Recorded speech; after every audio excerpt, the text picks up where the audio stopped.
Good evening, ladies and gentlemen. Welcome. Date is February 21st, 2023. The time is now 7 o'clock p.m. I call to order a meeting of the Havre Grease Mayor and City Council. Before we start, I'd like to call the roll.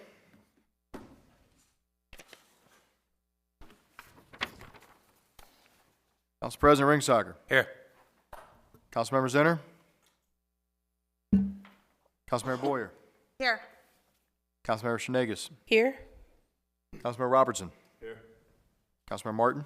Here. Okay, we have 5 council members present this evening. Please join me for the opening prayer and, Pledge Allegiance and opening prayer.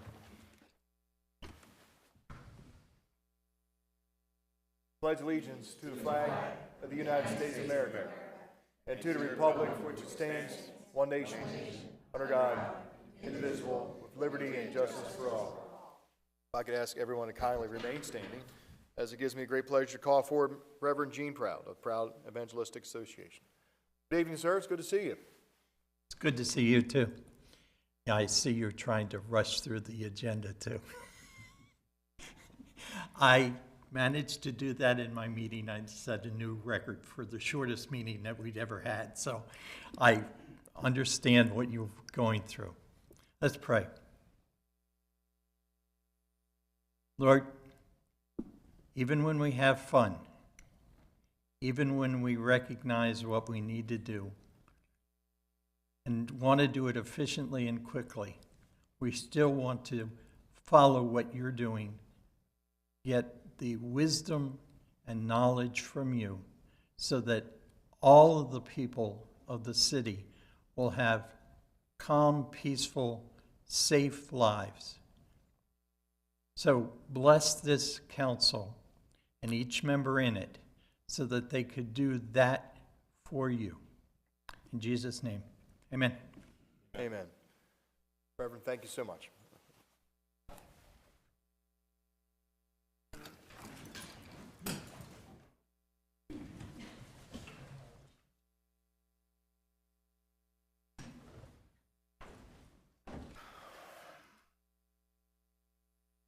Okay, we're going to move to item 5, approval of the minutes. We have the city council meeting minutes of February 6th. We have the closed council session minutes of February 6th as well. So item A, city council meeting minutes from February 6, 2003. Do I have a motion to adopt? Move. Second. Motion by Councilmember Martin, seconded by Councilmember Shenegas. Questions or comments? All those in favor say aye. Aye. All opposed say nay. Motion to approve the City Council meeting minutes of February 6, 2023 carries 5-0 in the affirmative. Item B, the City Council closed session meeting minutes of February 6, 2023. Do I have a motion to approve? So moved. Second. Motion by Councilmember Martin, seconded by the Council President. All those in favor say aye. Comments? Aye. All opposed say nay. City Council closed session meeting minutes carry 5-0 in the affirmative. I'm sorry, Council President. Mr. Mayor, if I need to read it into the record. We had several items of business, but one did require a vote. So I'll read this into record. It was a motion by Councilmember Robertson, seconded by Councilmember Boyer, for the city to pursue purchase options of property 2 with the condition that MS4 credits could be accrued and transferred to the county or other entity. Motion passed 5-0. Thank you. Thank you, Council President.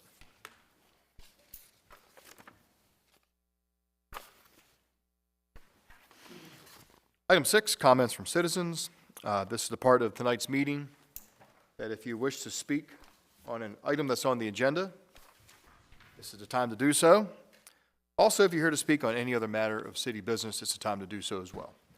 So what I normally do, any citizen that pre-fills out a form, I will call on that citizen first. And after I go through the forms, the public at large, if they wish to comment on an agenda item or not an agenda item, you can be recognized. I'd like to call forward Mr. Mike Jones. Good evening and welcome, Mr. Jones. May we please have your address for the record, sir?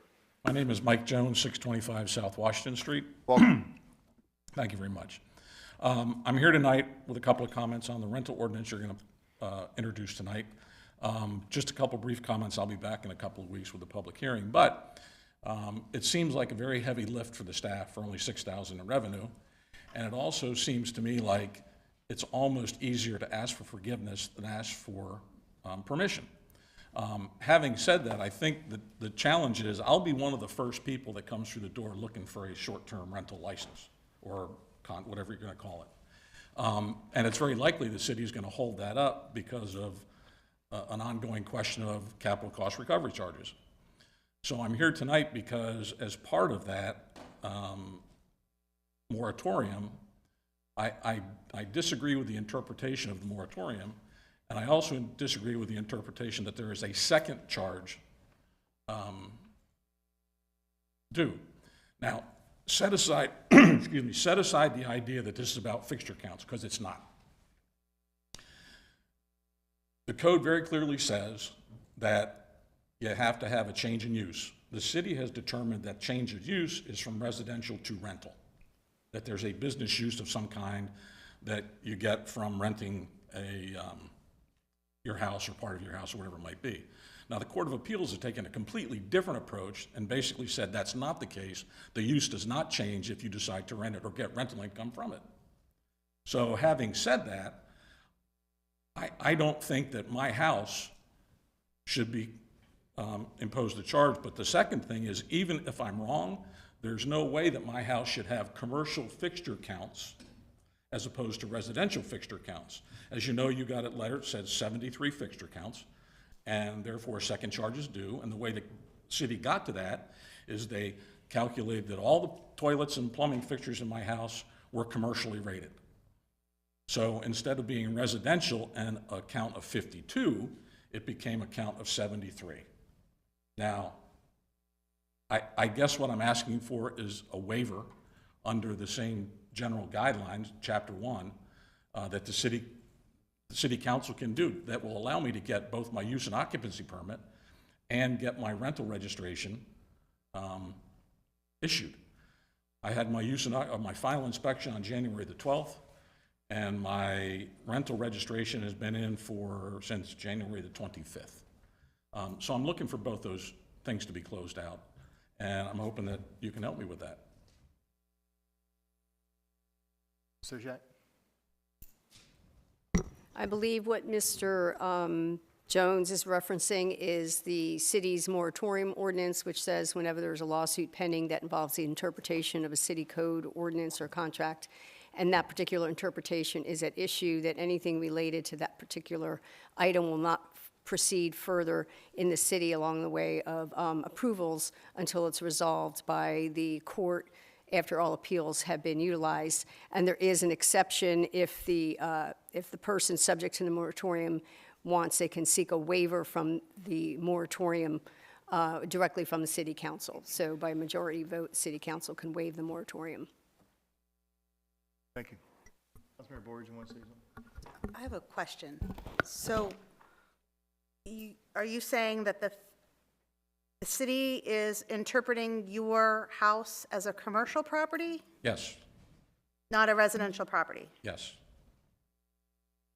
And did you intend to use your house? I mean, it's a house. I can't use my house as a commercial property. Okay. It's zoned residential. It's never going to change. I don't want it to change. I don't understand. Thank you. I can fill Mr. it in. Borsay, you want to give Yeah. some So, input? so the my understanding in this from the city engineer, so I'm speaking on his behalf, but the fixture count is considered commercial because the garage apartment is considered a rental. So I don't believe that his house was also ran up as was also had the fixture count as a commercial fixture count for the main house. It was for the garage apartment because that is used for a commercial purpose. It'll be used for a rental. And that's something that Mr. Jones said under oath to the Board of Appeals that he planned on, and even more recently in an email that he had a contract, I believe, with Aberdeen Proving Ground to rent this out as a commercial property. So that's why a commercial fixture count was used for that property. As far as the details of why it goes from 52 to 73, I'm not sure. I don't do those counts, but there's counts for residential and there's a count for commercial. And that would be the situation. Mr. Jones, is this your first request for a waiver? It is. I don't anticipate council to make a decision on, I'm more interested in the process. right. So, so you did the first part, you came to a council meeting, you asked for a waiver. Would you have something to prepare in writing to submit to the Director of Administration that you could send to council? Just a formal request? Sure. Like I say, council's probably not inclined to make a decision without having everything in front of them. But we understand that this is your first part of the process. Would you like the count worksheets or anything else attached to that? Well, can I just be clear real quick about something? So there's the issue of the moratorium, which I believe Ms. Eshok has mentioned that can get a waiver from mayor and council. The interpretation of whether this is a commercial and residential property and fixture count is an administrative piece. That would require a Board of Appeals appeal under Chapter 25 within 30 days of that decision. That hasn't been made. So I think you have to be clear about what you're requesting the waiver from. You couldn't request the waiver from being commercial to residential from the mayor and council. No, I'm not asking for that. Just put your request in writing, and that'll be the next step. Thank you for your time. Thank you very much.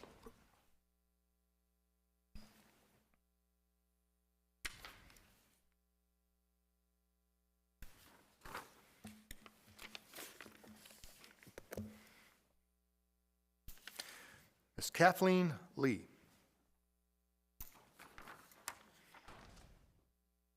Welcome, Mrs. Lee.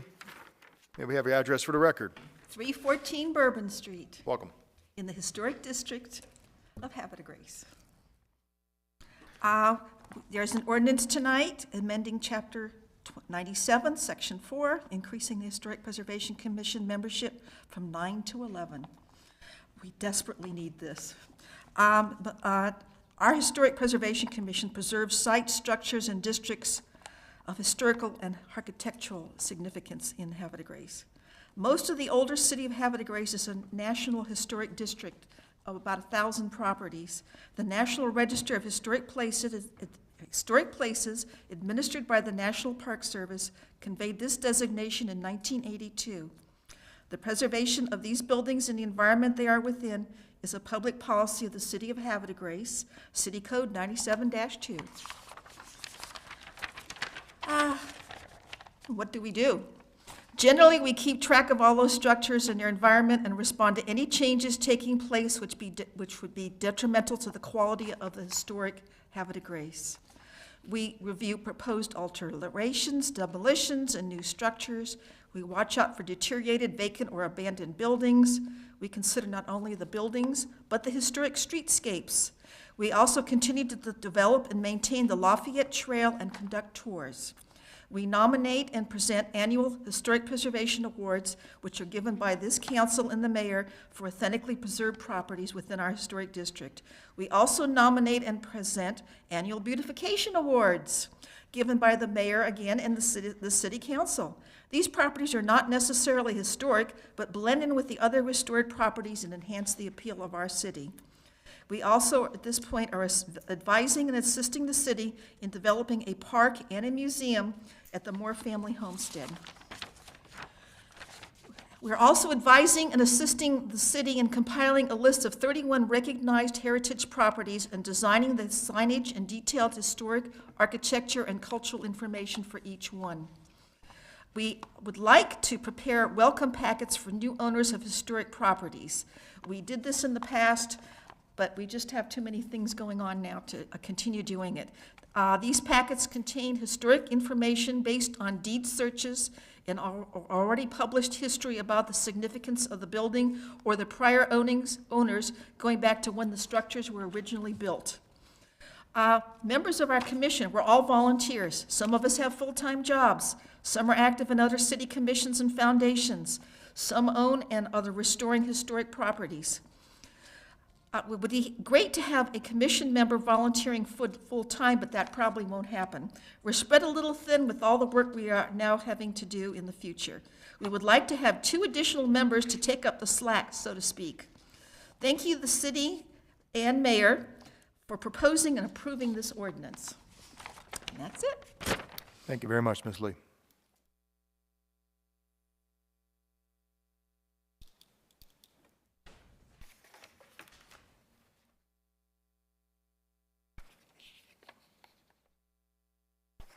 Anyone else in the audience wish to address the council on any matter of business this evening? Any comments from the council? Okay, without any further comments, we will move forward to item 7. Item 7, we have appointments. This evening, we have a very nice little appointment to the Tourism Advisory Board. Does Councilmember Martin wish to propose it? Mr. Mayor, Mayor and Council, at this time, I'd like to make a motion to appoint Katie No to the Tourism Advisory Board. Second. Council, I have a motion by Councilmember Martin, seconded by Councilmember Shenanigans. This is the appointment for Ms. Katie Noe to the Tourism Advisory Board. Questions or comments? Councilmember Martin? We are very excited to have her come on board when she comes forward. You'll see why. There's going to be a vibrance and the kind of attitude that we need to keep this city moving forward. It's positive, it's very, very healthy, and it's what we want to do when we talk about tourism and our economic development. Thank you very much, Councilmember Martin. Any other questions or comments from the council? Okay, council. I have a motion by Councilmember Martin, second by Councilor Shenanigans. All those in favor say aye. Aye. All opposed say nay. Motion carries 5-0 in the affirmative. If I could ask the new elected member of the Tourism Advisory Board to join me down in the well, I'd appreciate it. Councilmember Martin, want to join me?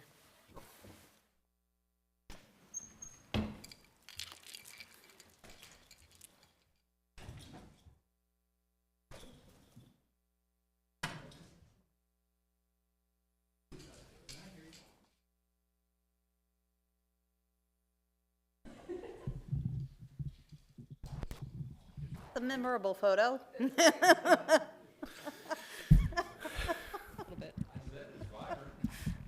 Bill, would you like some beads? All right. All right, here we go. Well, thank you very much for being willing to serve on the Tourism Advisory Board. I know you have a lot to add to it. We're very excited to have you. What I'm going to do is we're going to do the oath of office right now. What I'm going to do is I'm going to say the word I. And when I say the word I, you repeat the word I, but also say your name. Got me? Okay, so please raise your right hand.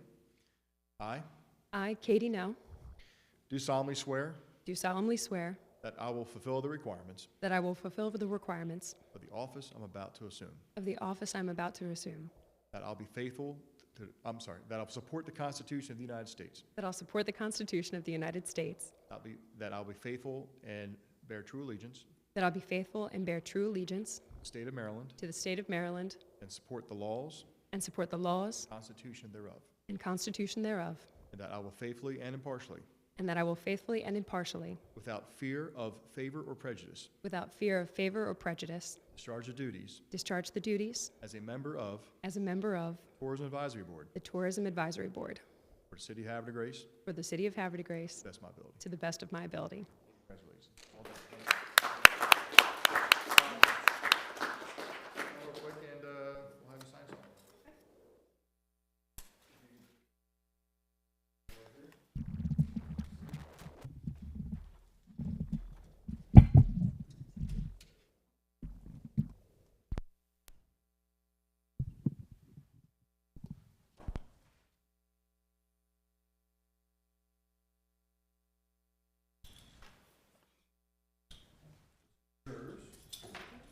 All 4 people that serve our city.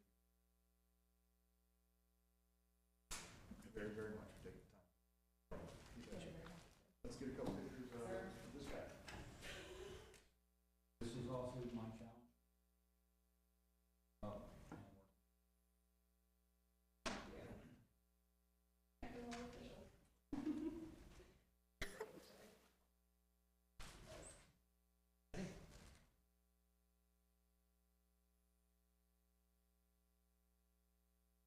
Thanks, Andy. We'll follow you.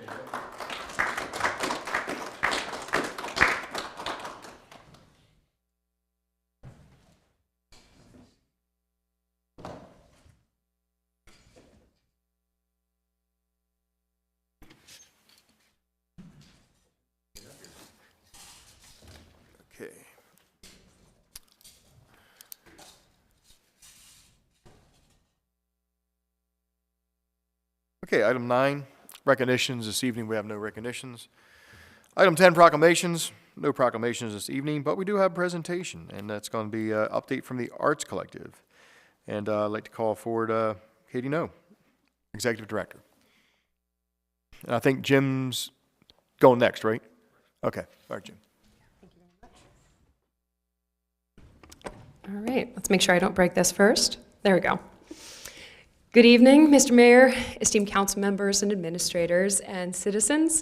My name is Katie No. I am the newly appointed Executive Director of the Havre de Grace Arts Collective. I'm going to keep that newly appointed card riding probably for the next 4 months if I can, but that's just the nature of the beast. I've been asked to keep this a little brief tonight because I know we have a lot going on. But I did want to take some time just to update our community on the very exciting steps that the Arts Collective is taking in this year. A lot of exciting changes going on, so I wanted to walk that through for everybody. Can I just start? Okay. Okay, so a couple quick things we wanted to cover off. Update on who the Arts Collective is, what we do, how do we benefit the community, and what is our plan for 2023. Now, most people over the past have really associated the Arts Collective with the management and the programming associated with the Opera House. And while we still do contribute to programming there as a renter of that facility, we actually are a separate entity that has a very different mission that I just want to call to your attention quickly. I'm not going to read the slide, just going to call out some of the highlights, which are really to build community through the arts, through programming, and specifically with some of our subsidiary missions related to the A&E District, public art, Arts by the Bay Gallery Management, and arts programming in general. These are really our core focuses that we are tackling with a new energy and new strategy in 2023. Let's see if I'm moving on. Okay, so some things that we have been known for in the past. Bringing quality performances to the area, especially anything that's on stage. We've had some great shows at the Opera House, at the Star Center, at the State Theater of Havre de Grace. Also, this is a little bit of a lesser known piece, but we actually have a very robust offering in terms of our youth arts programs and classes, which were created by Laura Numsum, and we actually have some plans to expand into some other kind of similar curricula for the community this year. Acting as stewards of Havre de Grace's A&E District, which is going to get a whole new approach to our management at least. I'll touch on that in a second. And then this is something that my colleague Jim McFarland from the Public Art Committee will speak to in a few minutes, but we're also responsible for the commissioning and really bringing in of new artists to support beautification projects, as well as public art pieces throughout Havre de Grace that are designed to bring in the public to celebrate our shared history from a cultural, from a social, from an economic and historical perspective. So we have some exciting plans in the works there that we've been developing in partnership with some other city and nonprofit entities. And then, of course, we have the Arts by the Bay Co-op that falls underneath of our umbrella, just as a refresher for anyone who doesn't know. The Arts by the Bay is a gallery that is 100% run and coordinated by the artist volunteers that exhibit there. I have to give a tip of the hat to Pat Fair on this regard because she runs that thing like a military ship, and it's very impressive to see not just how smoothly it functions in highlighting and celebrating the artists in our area, but really how streamlined what she does comes together and the culture that it creates. You walk into this spot and you immediately know that you're surrounded by artists, people of talent, people of passion, and that's something that is very, very hard to replicate without genuine and sincere feelings. So that's something that we've definitely been looking into as we look at our 2023 strategy for the overall organization. And really what all these things come down to, you have kind of the bringing together of community that I mentioned before, coming together in a couple different facets. So first of all, everything that we do is designed to not only bring people into Havre de Grace and explore the beauty and the vitality that's in the city, and on that side, we're talking about talent coming in, we're talking about artists, we're talking about people that specialize in production. Maybe they're used to going to larger cities, larger, more developed arts district throughout the United States, but everybody comes into Havre de Grace and sees something unique, special that they can hold on to. So that's a big piece of why we do what we do. The other piece of it is drawing new audiences to the city for very similar reasons.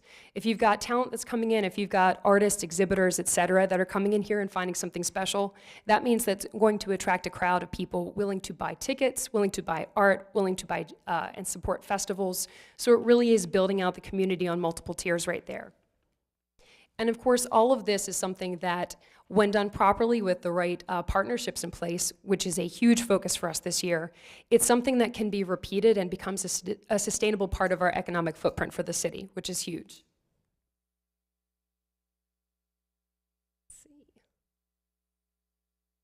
So this is a very itemized way of kind of leading into my main point tonight. We are moving into a new facility. So since I stepped into this role in mid-November, our office has been in the corporate center behind the Riverview Gallery on Washington Street. But I'm very excited to announce that at the end of March, we are hosting a grand reopening of the Artist Emporium Gallery presented by the Arts Collective. We have a lot of different logistics that we're figuring out about this. For example, we might throw in a new name that pays homage to the Artist Emporium. We might do something a little bit different. But really what we are planning to do in this space represents everything that the cornerstones of our mission are all about. This will absolutely be a curated gallery, something that Harford County has not seen before in a little bit of a different style than we are used to seeing. It will also be a place for workshops, for classes, for professional development seminars for artists and local business owners. The whole goal here is to capitalize on the fact that we have a beautiful gallery space in the heart of Havre de Grace's A&E district that will allow us to bring aspects of the creative and the business and local community together. Every time I've been in a conversation where, I've been discussing, what's the value of Havre de Grace having an A&E district? It doesn't matter if I'm talking to a painter, a sculptor, a dancer, a merchant, somebody who lives in the community. There's always a little bit of a disconnect in what that value really translates to the individual citizen. And I see that as the biggest opportunity that the Arts Collective has to address in the coming year, because when we do a good job of bringing together those groups in a way that gives each the tools to succeed and introduces those sides to each other so additional partnerships and opportunities for collaboration can grow, then in my opinion, we're really succeeding in our mission as a nonprofit for this city. So there's a lot of exciting things coming up over the next few weeks in terms of this announcement, but I believe we've settled on March 24th as our grand opening and reception, so hopefully everybody marks their calendars. And just to kind of recap a few things that I left out in my spiel a minute ago. So in addition to what I just said, we're also looking to bring some of our Arts Collective favorite programming, such as our Thirsty Thursday theater series, which is basically comedy play reading with a little bit of alcohol involved, themed to the occasion to make it fun for everybody. We're looking to bring some lecture series, some small live performances of music and dance. Oh, and this is one of my favorites. Just to itemize some of the things I said a few minutes ago. There's a huge opportunity for us to expand our youth arts programs into other programs that benefit veterans, military families, adults with disabilities, underserved members of our community. One thing that I would like to make very clear in this statement is that we are not seeking to replicate what other groups that are already focused on each of these aspects of our community are doing. Rather, it is our intention to seek out the groups that are doing this and partner with them so together we can combine funds, resources, great ideas, and really make the execution of these ideas that much stronger. And then I'll hit on this last point just one more time. The opportunity to introduce creatives to business owners and citizens in this area is huge. There are some fabulous, very talented folks who either grew up in Havre de Grace, who have moved here, who drive through here on their way to work or school. We really want to make Havre de Grace an area where those individuals feel they can have a foothold for how they live, how they run their business as an artist, and most importantly, understanding what type of network exists here for them to tap into that will make them successful, make them want to stay, and make them want to invite their friends.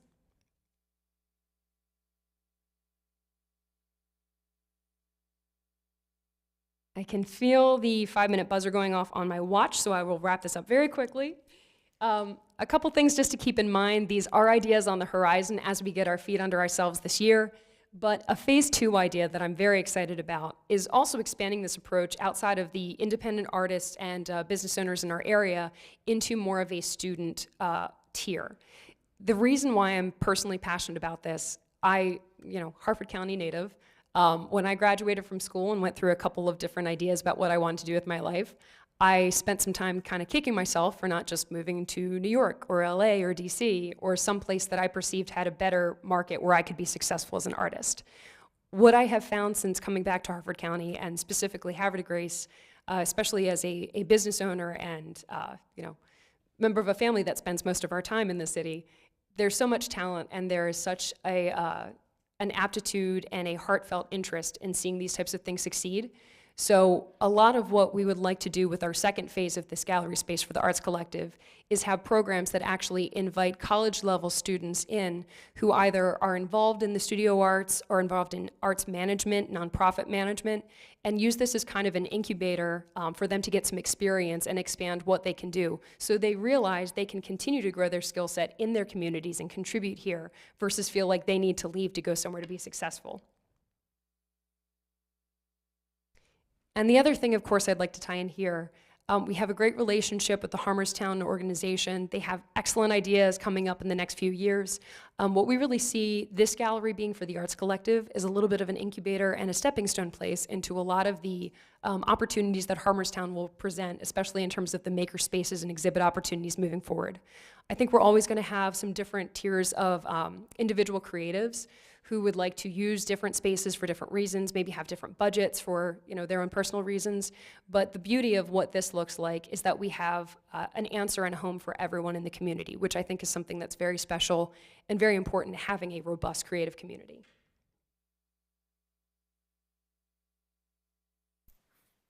And lastly, just to kind of hammer down, if you didn't remember any of the details from tonight, these are the real things that are focusing every decision we make this year. And it is an emphasis on collaboration.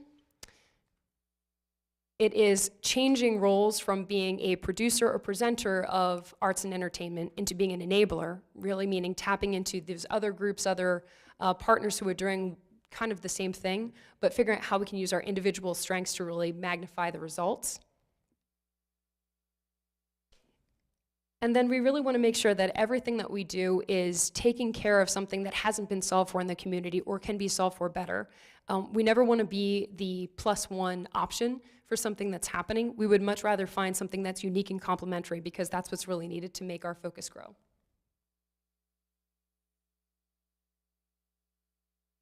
And that's all I have.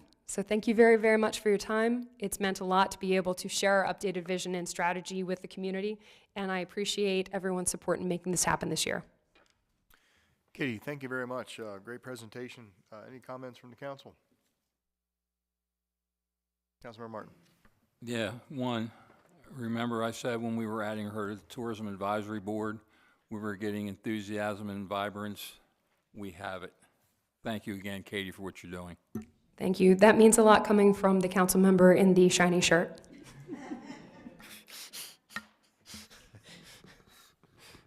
All right. Thank you. Any other questions or comments? Yeah, Katie, again, I know you've taken over some pretty good shoes there with Ms. Jessup, who launched the Arts Collective several years ago when we opened up the Opera House concurrently. And the city's had a great relationship with the Arts Collective, and since you've taken over, it's been really great to see the things you've done. We look forward to working with the Arts Collective and having a great, positive, productive relationship moving forward. So, like I said, the city of Havre de Grace is a designated arts and entertainment district, and never in our city's history have we had more arts and entertainment than we have right now, but I anticipate that's going to grow exponentially. So, again, thank you for all you do. Thank you for serving on the Tourism Advisory Board. Thanks for taking the time to come here tonight to update the public on what the Arts Collective is up to, and we look forward to great things. Thank you all very much. Thank you. I will hand this over to my colleague Jim McFarland next, who's going to talk to you guys about some exciting projects we have going on in terms of public art. Absolutely. Hello, Jim. How you doing? Well, Mayor Martin, how are you? Doing well. Thank you. Nice to see you all, council, directors, everyone, citizens. A little too fast on the draw there. I'd like to talk a little bit specifically about some information, some projects we're working on. So, as you know, we had a public art plan that was developed in 2014, and we have a public art committee that has been working to implement that plan. and we've been picking up steam as we go. So at this point, what I'd like to talk to you about specifically is some of the details that we've got going on right now. We started in January of '22 by receiving a planning grant from Lower Susquehanna Heritage Greenways to see if we can develop a sculpture trail through town that would be parallel with the other LSHG trails that run through town. So the Public Art Committee has done the research, we did the planning, we took a look at where we might be able to place sculptures through town. I met with Patrick Seipold, Joe Conaway, Bambi Johnson to look at what's coming next, what we should be doing, what kinds of places we should look at, what city property, what areas are belong to businesses where we might be able to place sculpture if we can get the businesses involved, and what kinds of things should we be thinking about. So that was in August. So from January through August, we developed this plan. We worked on getting the sculpture trail into the planning stage, started to think about how we could bring in changing sculpture throughout the city. And then we had the opportunity to apply for a Maryland State Arts Council, another planning grant, but Maryland State Arts Council had significant amounts of money in this particular fiscal year for their Public Art Across Maryland grant program. So we applied for a planning grant. We were awarded a planning grant. We applied in late October. We found out the week after Christmas that we got the grant. Since that time, we put out a call for entries. We had artists submit their work. We received 16 proposals from 11 artists from around the state. All of the artists were submitting ideas for permanent installations of sculpture in town. At this point, the selection committee, which includes myself, Katie's on the selection committee, Bill Price is on the selection committee, Bambi Johnson's on the selection committee, and Joanne Healy's on the selection committee.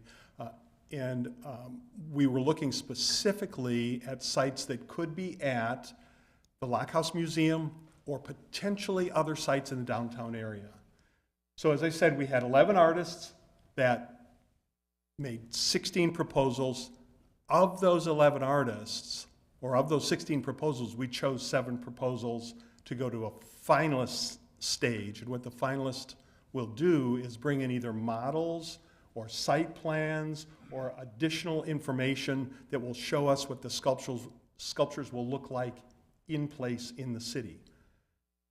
That reveal of the 7 pieces that are coming in will take place on March 24th at the opening for the new gallery space for the Arts Collective. And then those pieces will be up for 2 weeks. We're seeking public comment, and then the selection committee will make the final selection. At that point, we apply for a Maryland State Arts Council project grant from the Public Art Across Maryland program. And if we get that, those grants are up to $50,000. And if we get that grant, we'll be able to install 1 or possibly 2 sculptures in town. So that's where we are with this sculpture trail project that you've probably been hearing discussions about over the last year or so. I just want to make a note in passing. Council Member Boyer, 3 of the 6 artists are women who will be presenting their work, which is good. And one of our goals with the work in town is that we want diversity in the work that we've got. We are looking for, in the call, we wanted people who had demonstrated ability with public art. That meant that we don't have to worry that they're going to know what they're doing. They have, the artists we chose have demonstrated ability. Their materials showed it. Their portfolio showed it. So we're pretty excited with our choices. So just a very quick overview. It's hard to see this piece, but a quick overview. This is a potential sculpture trail through town. From North Park at the top, down to Tidings Park at the bottom, and what we are looking at, there are 3 colored squares on the map. The pink squares are potential changing sculpture sites. And if you look, you can see that there are changing sculpture sites all through town. Some of them are on public property, and this is what I was talking to Patrick and Joe and Bambi about. Some of them would be on properties that are owned by businesses, and then we'd have to work with the businesses to get permission to site sculptures on their properties. The second group, the bright green, are potential anchor sculpture sites. And what I'm calling an anchor sculpture is something that becomes a permanent sculpture in town that will be placed along that sculpture trail and will anchor that sculpture trail. And then the blue squares are existing sculptures in town. We already have 6 existing sculptures in town. There are 5 down in Concord Point Park and Tidings Park, and then of course our friend, the Marquis de Lafayette, is a permanent sculpture in town as well. So we are looking to place anchor sculptures through town, and then we've postponed the development of the changing sculptures until we get some of these permanent sculptures in place, and then we'll go back to building on that changing sculpture plan. But I wanted to update the council on that. I'm sure you've heard discussions. I've talked with some of you about it, but I'm happy to answer any questions that you may have. Thank you, Jim. Council, any questions for Mr. McFarland? Yes. So you talked about public comment. How is that going to, is it going to be written comment, or is it just going to be feedback during the open house? How are you going to catalog that comment? So we have a couple of plans for that. We haven't resolved that yet. One of the suggestions was to have an iPad available for people to type in comments. We are also in the process of seeing if we could do a charrette at the same time while the models are on display, bringing in the same company that wrote the 2014 public art plan and have them come in and do a charrette and get some public feedback that way. Minimally, we'd have a box where people could put in written comments. And all the, from my perspective, little dots that I see. Yes. Really, really little dots They're that way. little dots. Yes. So these are public locations and a couple of private locations, but it would still be public art at these locations. There's no conversation here in regards to privately owned art. Is there an availability or opportunity or consideration of private art being added to this trail? So that's a great question. So when I talked to other cities that ran these kinds of events around the country, one of the opportunities that they offered the businesses, if they really liked a piece of art, they could purchase that piece of art and then keep it permanently on their site, which would also it would then become an anchor sculpture on our sculpture trail. In terms of bringing in work that other people own and place, that's something we haven't talked about yet. So what we're envisioning is that we will have pads that will do a call for entries. Sculptors will submit ideas. A group of selection committee will choose the works that are going to go in. The artists install the work. They're up for a year or two. The artists deinstall the work, and then there's another group that comes in. So it's a repeating cycle. So I want to say how I think this is a brilliant idea. My daughter and I traveled to South Dakota. I think we were in Billings. I think that's where we were, where they have all the statues of every president that has served. And my daughter made me go to every single president. And my daughter is really not into politics in any way, shape, or form. She hates the concept of it.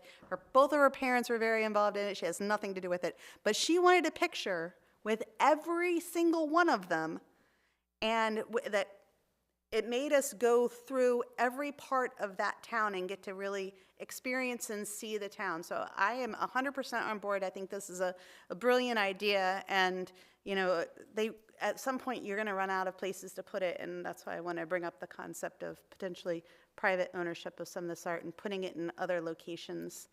Now I'm understanding your question. If there are pieces of private property, citizens' property, that would be willing to have a sculpture on their property, one of the places that I think would be interesting but probably doesn't fit right now into the scope is the Moore family property. It's a nice big piece of property, and on the corner where that's located, that'd be a great place to have a changing piece of sculpture if it fit with the historic preservation, right? So I don't know, you know, where you live, nice, right? So there are I don't possibilities. think I'm learning how to weld at some point to make that happen, right? We can work that out, right? Thank you. You're welcome. Any other questions or comments? Councilmember Shenanigans? Hello.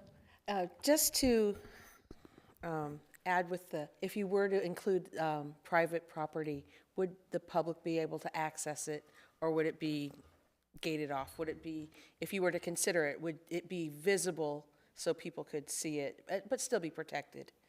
I think from my perspective at least, so I'm speaking for myself, if we are putting work on either the property of businesses or on the individual property owner's property, it has to be in a place where the public can access it at least visually. Maybe they can't walk up to it, maybe it's behind the split rail fence in somebody's property, but 4 feet from the sidewalk or something. So if we are putting sculpture on a sculpture trail through town that we are calling a Havre Grace Sculpture Trail, somehow the work has to be accessible to the public.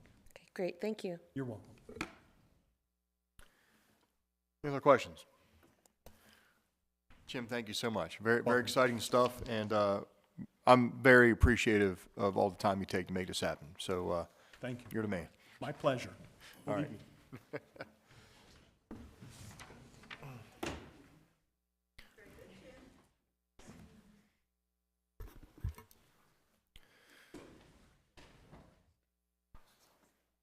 Okay, we're going to go to item 12. This evening's resolutions. This evening we have no resolutions. Item 13, ordinances.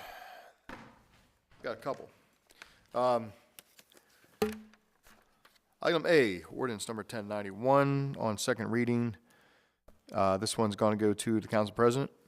Mr. Mayor, Council, I make a motion to introduce ordinance number 1091 concerning amending City Code 70, fees for fourth reading and adoption. Council, I have a motion by the council president. Do I have a second? Second. Seconded by Councilmember Martin. This is a motion to introduce ordinance 1091 on second reading. Questions or comments on the introduction? All those in favor say aye. Aye. All opposed say nay. Ordinance number 1091 concerning amending City Code 70, dealing with fees, is introduced, and a vote of 5-0 in the affirmative. Okay, Madam Secretary, please read a header for the record. Yes. An ordinance by the Mayor and City Council of Havre de Grace, Maryland, adopted pursuant to the authority of Article 11-E of the Maryland Constitution, the local government article of the Annotated Code of Maryland, and Sections 33 and 34 of the Havre de Grace City Charter, to amend City Code 70, fees, by repealing and reenacting ordinance number 850, ordinance number 856, ordinance number 884, and ordinance number 986, to update the definitions and general schedule of fees charged by the city for various permits, licenses, and other services thereunder. Thank you very much, Madam Secretary. Council, I have a motion to adopt ordinance 1091. So moved. Second? We have a motion by Councilmember Martin, seconded by Councilmember Shenanigans. Questions or comments? Council President. Mr. Mayor, Council, this is our fourth reading. We don't normally do 4 readings on these ordinances, but this is pretty extensive, so we did 4 readings, and we also had a work session with the council. Inadvertently, there was a few items that were left out. I'm not going to go through and waste everybody's, entire evening going through every single one of the changes. However, what was published before, we do have changes that if council will follow along on page 12 of this ordinance, what's written in blue.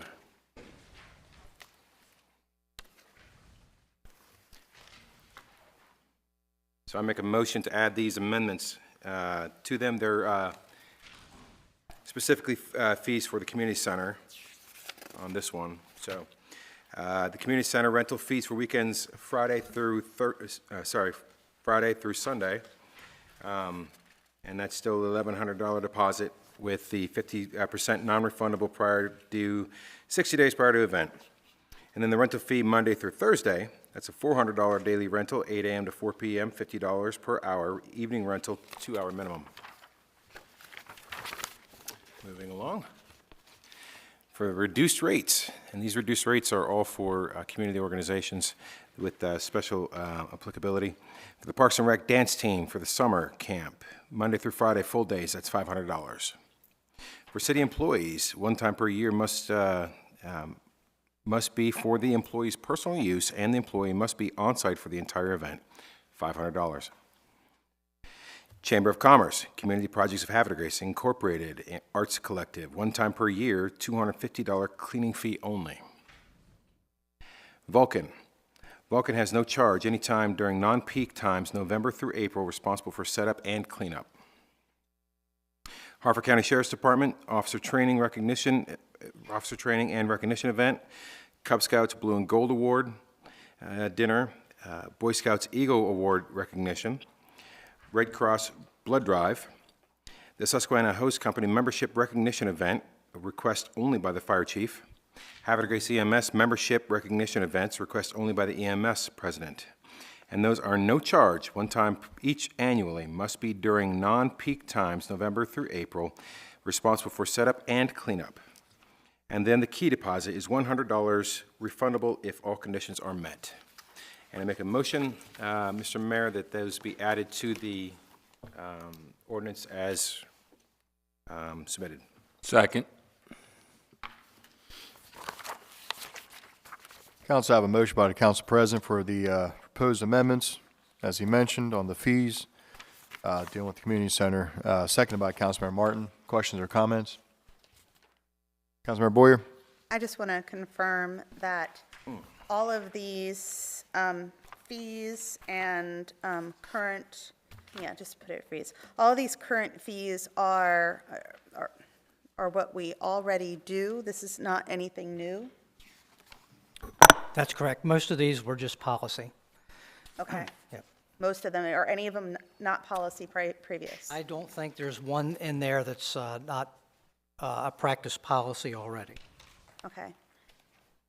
And for the city employee use, is that for only full-time employees or any employee? Any employee on the city books. Okay, thank you. Thank you. Any other further questions or comments on the amendment? All those in favor say aye. Aye. All opposed say nay. Council President's amendment carries 5-0 in the affirmative. We're still under the question. Council President? Mr. Mayor, I also have other items that were recently discovered that were not added during the original submission. And if everybody will please take a copy here, I'll send some down that way and some down this way. Pass them down there. Mr. Mayor, I have my copy. These were discovered by Bambi, I believe, but I did notice one, Steve, about the Board of Appeals hearing fee is in blue on this copy, but not on the copy in the read file from today.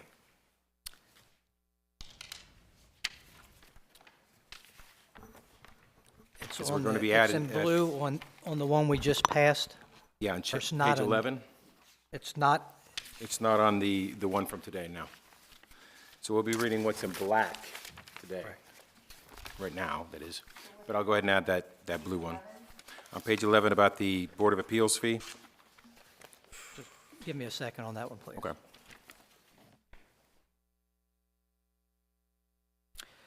So I can speak to that. So the 450, that actually should have been in black as well. Okay, that's what I was asking. Yeah, Okay. I'm sorry. That's fine. And that was just an oversight that we found with, on Board of Appeals cases now, we are videoing with a Jimmy O.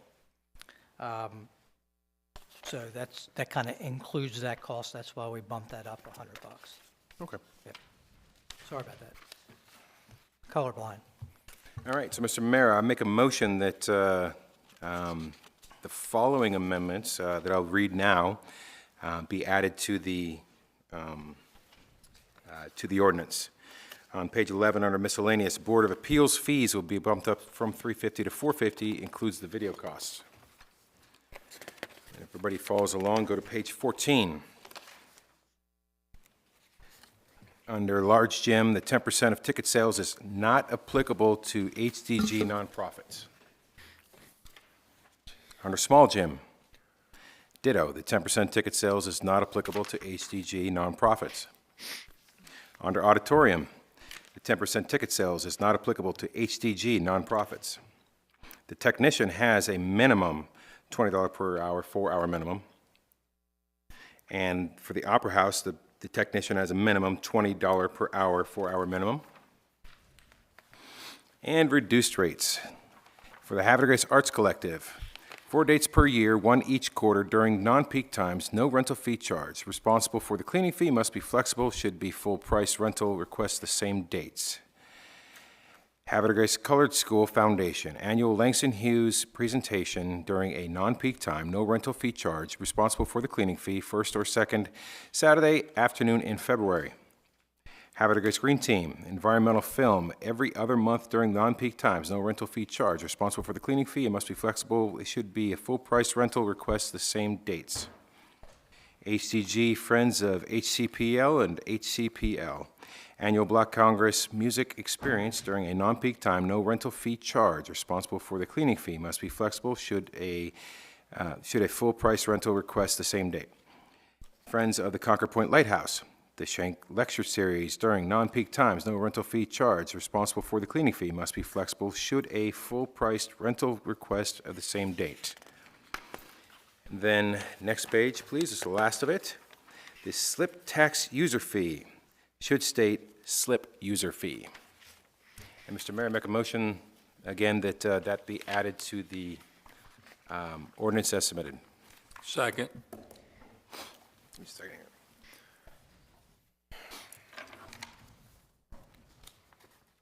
Did that cover everything, Steve? Yes, sir. Very well. Council, I have a motion by the council president, seconded by Councilmember Martin on the proposed amendments. Questions or comments? Councilmember Boyer? I have a question. In regards to page 14, technician, minimum $20 per hour, just for clarification. That means if they, huh? More. Yeah, that's what I was going to Minimum, ask. If the cost is actually more, that means, We can pay the more. Yeah. So if he has other associated costs, or, you know, they could say you have a journeyman versus a master right. technician. But could the entity renting say, no, I require the $20 guy? If there's a $20 guy available. Available, Yeah. okay. And that's sort of the So it's trick based here. on availability? Correct. We have 5 or 6 different people, and then they actually go outside if we can't get those. Should it just say like People market that- rate? Oh, people that are familiar with our system and have to get trained on it. Right. Yeah. Okay. I defer to you. Thank you. Councilmember Robinson? oh, no, I mean, that's a good point. Should it just say market rate or something? That would even be better for us. Yeah. Yep. Then can I amend your amendment to Second. state market rate for those spaces where it says minimum $20 on page I 14? accept the amendment. Would you take that as a friendly amendment? I'll take that as a friendly amendment. We can just do it that way. So where we're on page 14 for a technician, would you want to say $20 an hour minimum or market rate? Or just say market rate? Just say market rate. I would just say market rate. That'd be easier for us as things change. Okay, Especially inflation. we will, hold on. We'll go market rate on technician. Fair enough? And there's actually 2 portions for technician, yeah. What's that? Minimum and minimum. Right, technician, an opera house technician for auditorium, minimum market rate for both of them. So we amended Council President's amendment. Cool? Yep. All right, we're still under the question. Any other further questions on Council President's proposed amendments? All those in favor say aye. Aye. All opposed say nay. Council President's amendments carry 5-0 in the affirmative. Gentlemen, we're still back under the question on ordinance 1091. Further questions and comments? Sir. Just really a statement. Thank you very much, the administration, particularly Steve, for pulling this together. I know it's been a long time coming. I'm really appreciative for all of the opportunities to mull over this, all the readings, the public hearings, the work session. So thank you very much. I thought that this was a well-done process. Thank you very much, Councilman Robertson. Any other further questions or comments? Okay. Council, I'm going to do a roll call on this vote. Councilmember Boyer? Yes. Councilmember Schneges? Yes. Councilmember Robertson? Yes. Councilmember Martin? Yes. Council President? Yes. By roll call vote of 5-0 in the affirmative, City Council Ordinance 1091 concerning amending City Code 70 regarding fees is adopted and approved on fourth reading. Thank you very much. We're going to go to item B, Ordinance 1095, second reading, Council President. Mr. Mayor, Council, citizens, I make a motion to introduce ordinance number 1095 concerning the transfer of 700 Congress Avenue from Harford County to Havre Grace for second reading and adoption. Second. Council, I have a motion by the Council President, seconded by Councilmember Martin. This is ordinance 1095 on second reading. Questions or comments on the introduction of this ordinance? All those in favor say aye. Aye. All opposed say nay. Ordinance 1095 is introduced on second reading, 5-0 in the affirmative. Madam Secretary, please be kind enough to read the header. Okay, an ordinance by the Mayor and City Council of Havre Grace, Maryland, adopted pursuant to the authority of Article 11-E of the Maryland Constitution, the local government article of the Annotated Code of Maryland, and Sections 33 and 34 of the Havre Grace City Charter, to ratify, affirm, and accept the transfer of 700 Congress Avenue, Havre Grace, Maryland, 21078 from Harford County, Maryland, to the Mayor and City Council of Havre Grace. Thank you very much, Madam Secretary. Council to have a motion to adopt 1095 on second reading. So moved. Second. Motion by Councilmember Martin, seconded by Councilmember Schneges. Questions or comments on 1095? Council President. Mr. Mayor, Council, the purpose of this ordinance is just, it's all paperwork to legally allow us to accept the surplus property from the county. Thank you very much, Council President. Any further questions or comments? Okay, Council, we're going to do a roll call vote on 1095. Councilmember Robertson? Yes. Council President Ringsager? Yes. Councilmember Martin? Yes. Councilmember Schneges? Yes. Councilmember Boyer? Yes. By roll call vote of 5-0 in the affirmative, ordinance 1095 is adopted and approved by council on second reading. Item C, Council President. Mr. Mayor, Council, I make a motion to introduce ordinance concerning amending Chapter 97, Section 4, Historic Preservation Commission, for first reading. Second. Council, I have a motion by the Council President, seconded by Councilmember Robertson. This is a motion to introduce on first reading a ordinance concerning amending Chapter 97, Section 4, Historic Preservation Commission. Questions or comments on introduction?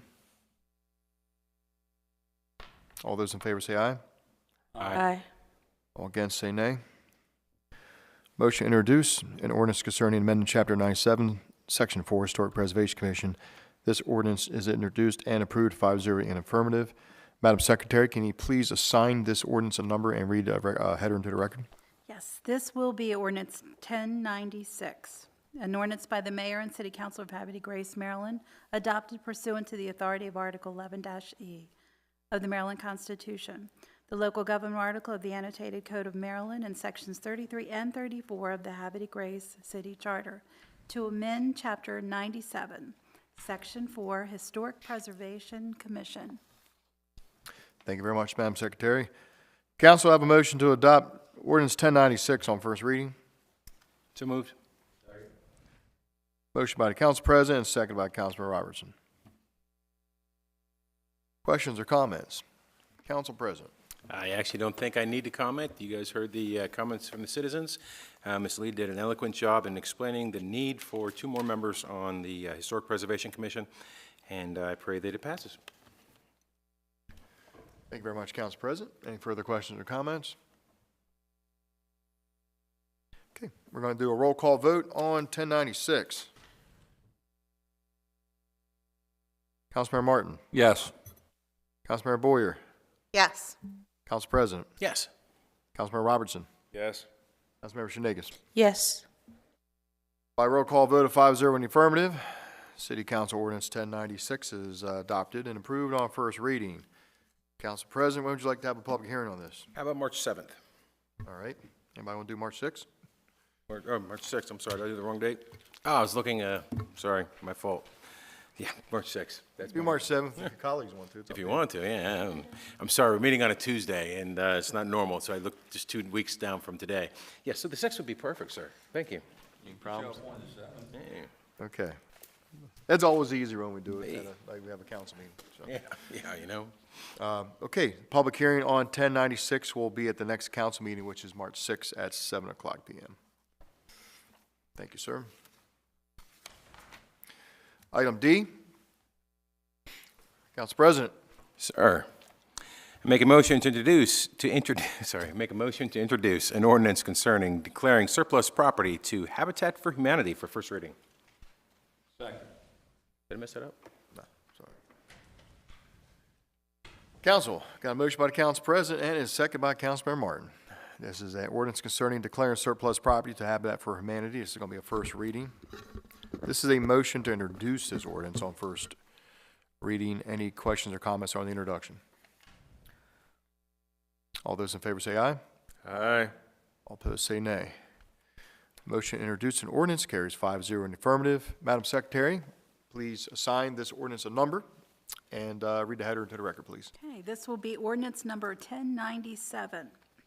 An ordinance by the mayor and city council of Havre de Grace, Maryland, adopted pursuant to the authority of Article 11-E of the Maryland Constitution, the local government article of the annotated code of Maryland, and sections 33 and 34 of the Havre de Grace City Charter, for the purpose of declaring certain real property owned by the mayor and city council surplus property, and no longer needed for any public purpose for the public use, and offered at a nominal fee to Harvard Habitat for the Humanity to construct 3 homes as part of their home build construction projects. Thank you very much, Madam Secretary. Council, have a motion to adopt ordinance 1097 on first reading. So moved. Second? Motion by Councilmember Martin, seconded by Councilmember Shenanigans. Questions or comments? Council President. Mr. Mayor, Council, what this involves is we have some surplus properties on Battery Drive that the city doesn't use.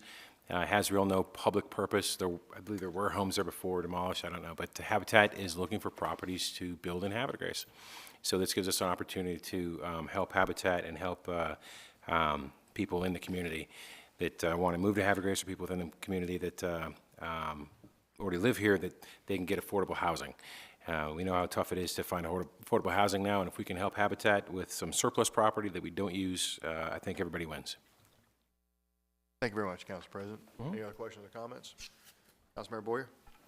I want to attest just from just seeing all of the infill that's happening within our community, how it has raised the community around it, and I can only wish great things to happen for that neighborhood. There's so many needs within that neighborhood to hopefully create momentum for people to rejuvenate their area, their sidewalks, et cetera, so that they all rise up together. I mean, I can only hope great things will happen. And I know Habitat for Humanity is a great organization encouraging home ownership, and I have great expectations based on this. So thank you all for considering it. Thank you very much, Councilmember Boyer. Any other questions or comments? Okay. We're going to do a roll call vote on the first reading of ordinance 1097. Councilmember Shenanigans. Yes. Councilmember Martin. Yes. Council President. Yes. Councilmember Robertson. Yes. Councilmember Boyer. Yes. By roll call vote of 5-0 in the affirmative, City Council Ordinance Number 1097 concerning declaring surplus property to Habitat for Humanity is adopted and approved on first reading. Council President, how's next Saturday night sound? Well, I tell you, I'm busy that night, and I'm also busy on March 7th. Could we do it March 6th? All right, March 6th it is. At the All next right. council meeting, we'll do March 6th. Thank you very much. Public hearing, March 6th, right after public hearing on 1096. Okay, we're going to go to item E. And this one's going to be introduced by Councilmember Shenanigans. Thank you, Mayor. I move to introduce an ordinance concerning amending City Code 147 rental property in the first reading. Council, I have a motion by Councilmember Shenanigans. Do I have a second? Second. Second by Council President. This is a motion to introduce an ordinance concerning amending City Code 147 rental properties. Questions or comments on the introduction? All those in favor say aye. Aye. All opposed say nay. Motion to introduce an ordinance carries 5-0 in the affirmative. Madam Secretary, may you please give this ordinance a number and please read this header into the record as well. This will be ordinance number 1098, an ordinance by the mayor and city council of the Havre de Grace, Maryland, adopted pursuant to the authority of Article 11-E of the Maryland Constitution, the local government article of the annotated code of Maryland, and sections 33 and 34 of the Havre de Grace City Charter to amend City Code, Chapter 147, rental property. Thank you very much, Madam Secretary. Council, I have a motion to adopt 1098 on first reading. So moved. Second. A motion by Council President, seconded by Council Member The sequence. Martin. Sequence. All right, motion by Council President, seconded by Councilmember Martin. This is 1098. Questions or comments? Council President. Mr. Mayor, I believe that there's going to be several questions about this that we need to work through and just get some stuff worked out. I think that with council agreement that we should have a work session on this. Pretty short one. We can keep it under an hour, would be great. Just get brought up to speed fully, because even with everybody reviewing it and having this for a long time, there was some misconceptions, some misunderstandings about a few things. So I will follow up with the secretary and with the council and see if we can get a work session. And I would like to, though, however, have the public hearing prior to the work session so we can get comment from the public before we do that. So All right. I'd like to do public hearing at the next one, and then following that meeting, do a work session prior to second reading. Sounds like a plan. Any other questions or comments? Oh, Councilmember Boyer? So I agree. A work session would be very helpful. I've been receiving comments from people within the public with very, very good questions. The biggest concern, and maybe this is something that can be addressed in the next week, I don't expect an explanation now, is like, how are we going to enforce this? Who is going to enforce it? With the 60,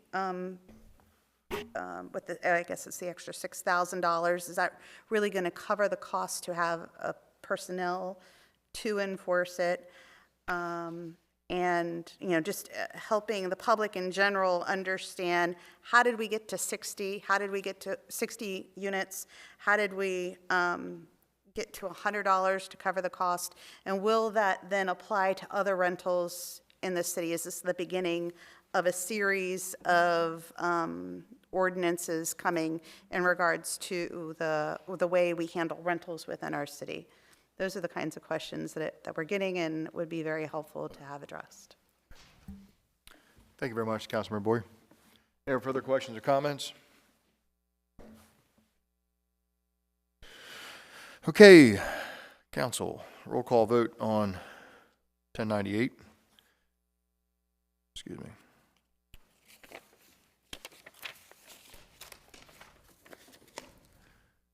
Councilmember Robertson. Yes. Councilmember Boyer. Yes. Councilmember Martin. Yes. Councilmember Shanegas. Yes.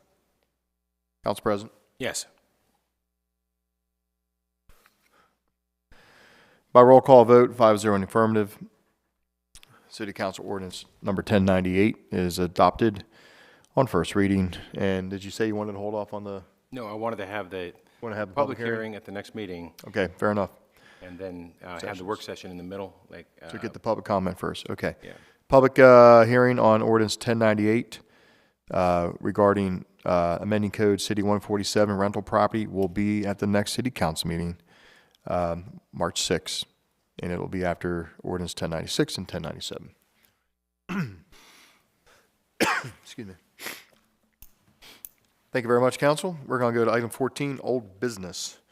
And we have an amendment to a resolution, and I want to hand that to Councilmember Boyer, who's going to tell us all about it. Mayor, I move to introduce an amendment to the resolution, or actually, do I do it that way? I'm sorry? Do I offer an amendment first, or do I talk about it and then ask everybody? It's the best way of doing it. You can bring up the amendment resolution number and talk about it and then propose an amendment. Okay. So Probably the background first. the background is, so the traffic work group has been meeting.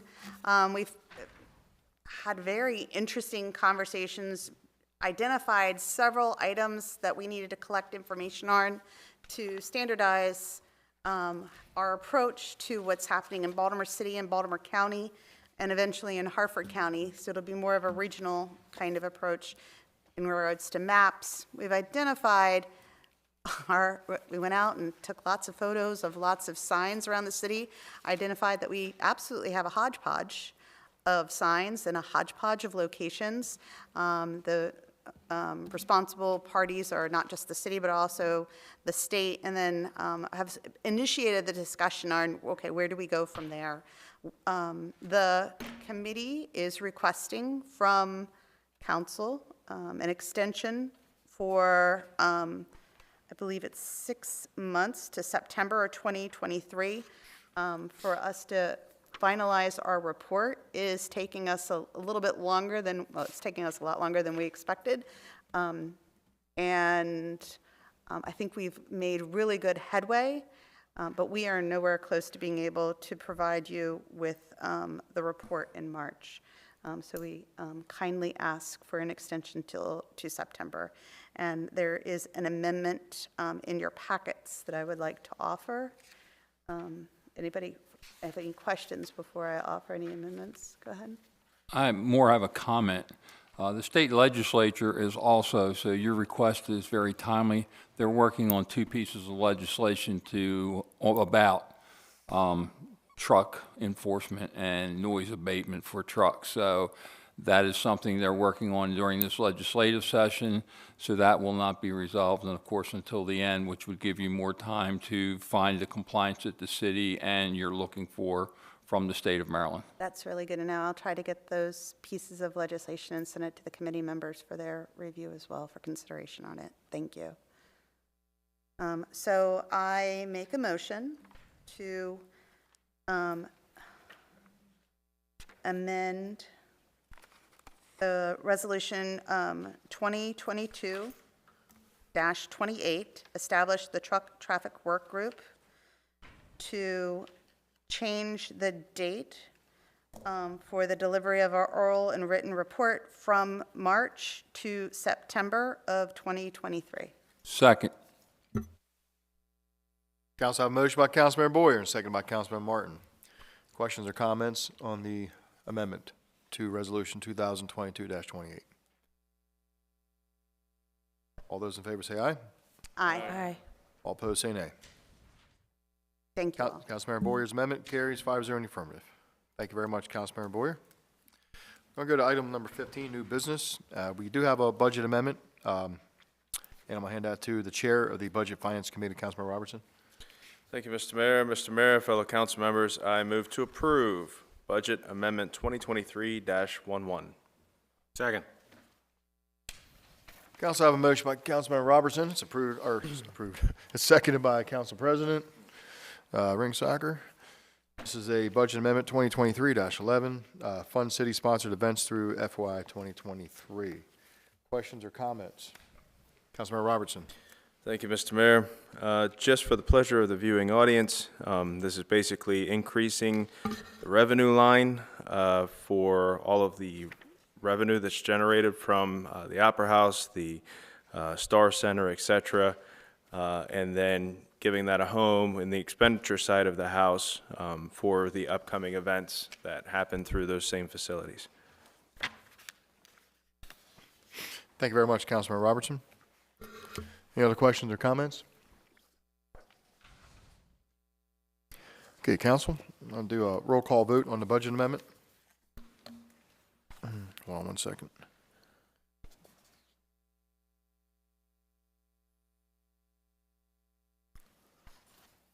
Councilmember Shenagus? Yes. Council President? Yes. Councilmember Boyer? Yes. Councilmember Martin? Yes. Councilmember Robertson? Yes. Budget amendment, Budget amendment 2023-11 carries 5-0 in the affirmative. Councilmember Robertson, mind reading those account numbers real quick to the record? Sure. In the from column, account number 01-0001-46-40, city-sponsored event proceeds, $301,200. In the to column, account number 01-1095-6207, a couple different expenditure lines, all of which are events related, $301,200. Good? Okay. Did you need the descriptions all read too, or is that No, good? we're good. Okay. Thank you very much. Cool. Appreciate it, Councilmember Robertson. Item B, special events, Director of Administration. Thank you, Mr. Mayor and Council. This evening, we just have one single event application, and it's for the Easter Sunrise Service, sponsored by the United Methodist Church and First Christian Church. The contact person will be Pastor Norman Obeshane. This will occur on April the 9th. Setup is at 6 a.m., breakdown is at 8 a.m., and the event will be from 6:30 to 7:30. This will occur down at Tidings Memorial Park, as it does each year, within the park and also use of the gazebo. There's the Certificate of Liability Insurance and also the DPW and PD worksheet. Thank you, Mayor. Thank you very much, Mr. Gamatoria. Council, I have a motion to approve the Easter Sunrise Service. So moved. Second? Motion by Councilmember Martin, second by Councilmember Shenagus. Questions or comments? All those in favor say aye. Aye. All opposed say nay. Motion to approve the Easter Sunrise Service for April 9th, 2023 at Tides Park Memorial carries 5-0 in the affirmative. Thank you, sir. Mr. Gamatoria. Thank you, Mr. Mayor and Council. This evening, just a couple of things. One is, thank you very much for the your diligence and your patience with the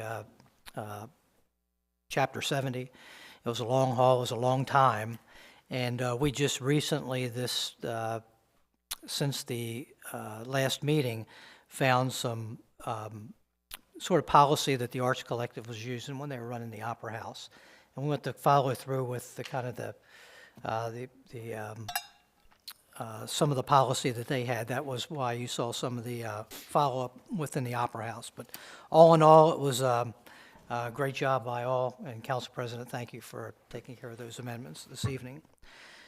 We do have, when you look at the legislative forecast, of course, we're going to have the water and sewer rates, the budget amendment coming up, and also we will have a number of charter changes that we'll be bringing to council probably in the next 2 months or so, that we'll have to spend some time. We'll do a couple work sessions and so forth to get everybody up to speed on that. Other than that, Mr. Mayor, we have set the city website up. We're prepared for the upcoming election. We have the opportunity now for voters to register if they so choose, both with a link to the Harford County site, as well as being able to come into City Hall and getting the applications for voter registration. And then the rest of the packets are online as time approaches the candidate application date. Thank you, Mayor. Thank you very much, Mr. Gamatori. Appreciate it. We're going to go for director's comments under Mr. Borsier. Good evening, everybody. Usually I'm a little bit quicker than this, but I think I overlooked our January permit total, so I just want to let you guys know. We had 13 townhouses applied for. Those were all in Greenway Farms, and they've, I think in the past month, doubled that, so I'll have a bigger number for you on that on my February report done in March. We had 5 renovations and additions, and then a number of permits for solar and the miscellaneous permits that we go through. 5 of those were for different food trucks in the city in the miscellaneous column. So we're starting to get some traction on food trucks here in the city, which is nice. I'm happy to announce that we have selected a consulting firm for the hospital rezoning project. We're just getting through the paperwork and everything on that, but we do have someone on board, and we hope to get that started soon and have an idea of how we can go forward with that site. We also have selected software for our e-permitting project. I know that's something I've mentioned a bunch of times here in the past in my comments, but we actually have a group that is going to come on board, and pretty soon here they will start working with staff on our needs and how that should be built, what the software should look like on our end, and that usually is about a 4-month lag time, they said. So hopefully by the beginning of the summer, at about the same time, probably construction will heat up. We'll have our online system ready to go. We, as I mentioned, that in January, we finished the story maps version, part of our comp plan, where we were getting input from the public. We had over 5,000 views and over 350 responses on our different topics. So it was pretty well looked at. We got some really good comments. Those are being incorporated into the plan, not just in policy, but there'll be quotes throughout the plan that sort of inspire the direction of the plan and where that goes. So that was a really successful project, and we're continuing to go on with the actual sections and giving that to the Planning Commission. So anybody who's interested in the comprehensive plan can come on the second Monday of the month and join in and give their comments. That is it from Planning Department. Thank you. Great. Thank you very much, Mr. Borsier. Appreciate it. We're going to go to Mr. Horty, Director of Finance. Good evening, Mayor, Council, citizens, both here and at home. First, I'd like to thank Council for approving the budget amendment. We can now have the authority to spend money and have a successful season through the rest of the year, so thank you for that. Another thing I want to bring up before giving the status of the funds, as many of you know, but a lot of the citizens probably don't, we are going to be coming, we're going for the rest of the bond issue later this fiscal year. There was for a brief history, back on February 4th of 2020, there was a special election authorizing basically the city to go after bond financing for a lot of the water sewer projects that were needed, and we didn't have the resources and cash on hand. Based on that referendum, the city approved Ordinance 1036 on May 29th of 2020 that authorized the mayor to borrow $15 million over the next 5 years expiring on December 31, 2024, for an aggregate interest rate of no more than 4%. The city issued 20-year bonds totaling $8,082,618.34 on August 1st of 2020 at a rate of 2.29%. The city has used $5,809,528.76 on water sewer infrastructure through December 8th of 2022, the last reimbursement bill. And since that time, we have expended an additional $2,094,376.96 on those same projects through today. That is leaving an unused proceed balance of only $178,712.62 from the original issue. So the city is going after a second issue of 20-year bonds for the remaining $6,917,381.66 during the March-April timeframe, which is being dictated by CDA. The CDA estimates are that yield will be at or around 5%, and that would bring the aggregate interest rate to approximately 3.6% below the 4% ceiling that was established by Ordinance 1036. We have begun the initial process of asking for inclusion, and we thought it would be good for the public to know that we are going forward in compliance with their referendum and to finish this bond yield up. So I just wanted to make sure that that was stated in a public forum so that there was no question when we would be finishing this up. And with that said, I'm going to now go to the status of the current major funds. The general fund is sitting with a fund balance of a little over $5.3 million, which is about $350,000 ahead of where we thought we would be at this time. The revenues are just a little over $19 million. They're a little shy of our budget estimate by about $235,000, and our expenses are about $13.7 million, which is below where we thought we'd be spending by about $585,000.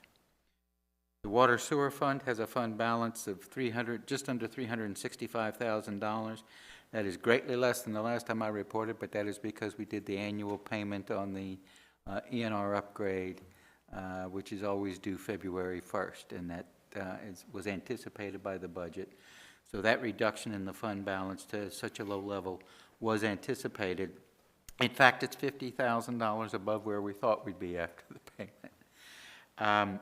Revenues are a little over $10.5 million. They are slightly below budget by about $100,000, and expenses are at $10.2 million, which is below budget by about $160,000, leading to the $53,000 better than where we thought we would be based on the budget. The Marina Fund has a fund balance of a little bit over $1.3 million.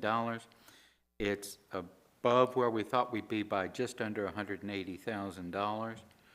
Revenues are at $1.68 million, which is above the budget by $32,000. And again, fuel purchases are the primary source of that. Expenses are at about $370,000, which is below budget by about $147,000. And as I've said on almost every report, we are hopefully going to be back on track with the new fuel tanks. I understand that they're coming for delivery here very, very soon, and so that shortage will correct itself in due time. And so that is the current status of the three major funds that that support the city. I will gladly take any questions or concerns from the council. Council, any questions for Mr. Horty? Thank you. Okay. George, thank you very much. Appreciate Yes, sir. the detailed report. Thank you. Good evening, Mr. Melizer. How's DPW going? Doing great, Mr. Mayor. Thank you for asking. All's well. So, Mayor, Council President, council members, citizens here, and citizens at home. I'd like to start with a very important topic. Since it's Mardi Gras, people don't think about, the trash and after effect. So we'll talk about some cleanup. So we have a holiday trash, recycling, and yard waste pickup schedule that is altered a little bit from county adding a few holidays. So just urge residents to visit the city website for any potential delays that may impact them. And I'd like to plug again the citywide cleanup event that's going on Earth Day, Saturday, April 22nd, 2023. New details have emerged. Bloomsbury Avenue to Wilson Street, we will be doing the pickup. So again, April 22nd. Keep it on your calendar. The Scion Hill project is moving forward, the development rather, and the road, water, and sewer plans were approved by the city engineer, Tim Whitty, and myself. We look forward to the developer breaking ground sometime in mid-March. Next, the Route 40 water line is in place and passed all the requirements necessary. I met with DPW, Mr. Kyle Torster last week and talked with him about some of the necessary steps moving forward.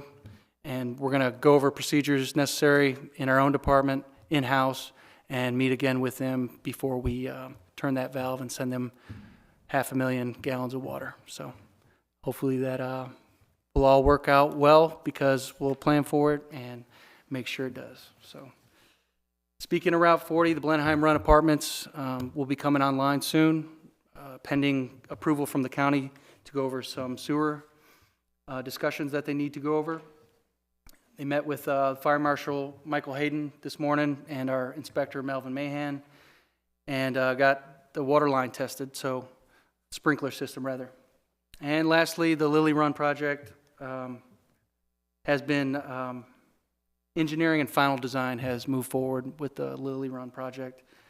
We've sent out a concept plan. Stephanie Noy and Tim Whittier take a charge of that, and we've contacted residents and put out a very comprehensive 3-page report. Looking for some feedback on that and looking forward to moving forward with that. I know it's been a big issue going on with the city, so hopefully we can resolve that. I know Mr. Joe Kay has mentioned that several times to me offline, and he will be a very excited man. So that's all I have, Mr. Mayor. Thank you very much. Appreciate the update, Ms. Malizer. Thank you. Thank you. And finally, we're going to go to Chief. Thank you, Mayor, Council. If anybody's seen our Facebook page lately, you'll notice that last week we put something out about all of the increase that we are seeing regarding graffiti throughout the city. So I just want to remind folks that the only way to really stop it is to try to nip it in the bud as soon as we possibly can when you happen to see it. So if you do happen to see anybody walking around with spray paint or, or the crates, sometimes they'll carry crates around with different kinds of paints, please call us right away so we can at least check them out, make sure that they aren't doing anything nefarious and, not breaking the law. So that's pretty important. The other thing is, if you do happen to be the victim of graffiti or you see it, please let us know as soon as you possibly can so we can document it, photograph it, and DPW has been great as far as on city property, getting it removed as quickly as we possibly can. That's very, very important, even if it's on private property, because you don't want to perpetuate the problem. So while graffiti might be art to some, it's actually breaking the law. You're damaging someone's property, and we have so many wonderful things here in our city, so we want to make sure that it's kept nice and pristine and very inviting, not only for our citizens, but also for people that are visiting our city. So that's very, very important.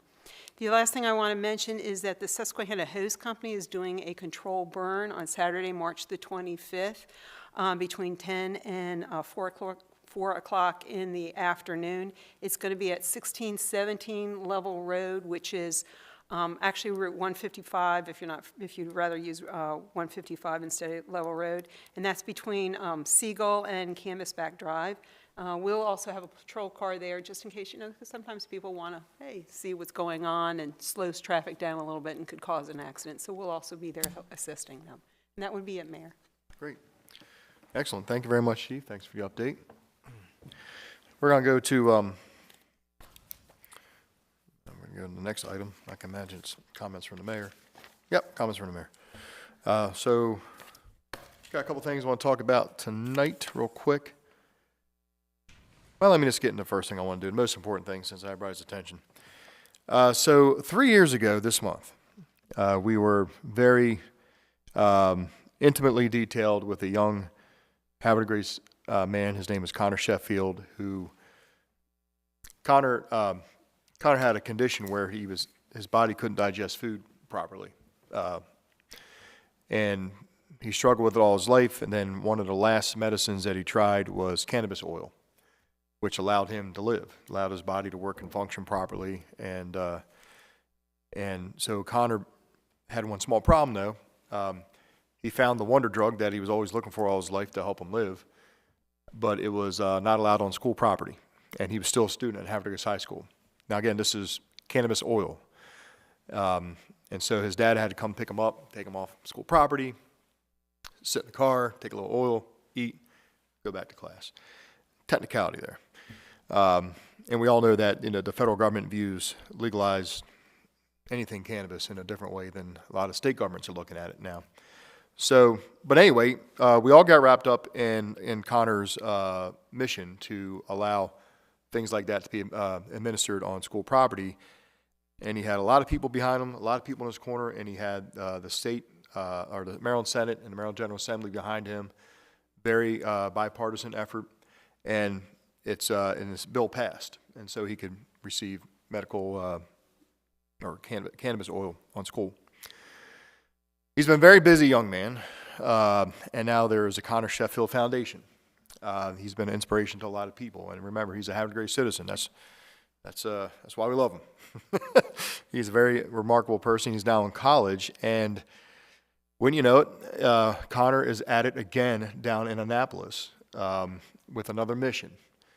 And they came, Connor and his mom came to visit me and Mr. Gamatoria last Thursday and told us what their next mission is. And what it is basically the same thing as the previous thing they're looking for. Again, cannabis oil, not smoking marijuana or anything like that, but the oil of cannabis, be administered to people who are in hospitals.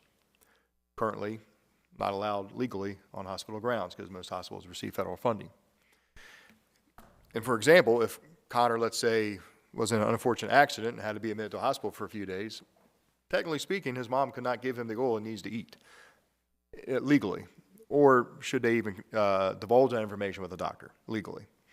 When doctors have to make decisions on, okay, well, tell me what you're taking, and they have to take that onto effect. So it's these technicalities as the country's moving forward as the laws change, as the attitudes change in societies, sometimes we still get hit with these nuances of conflicting federal law, state law, local law.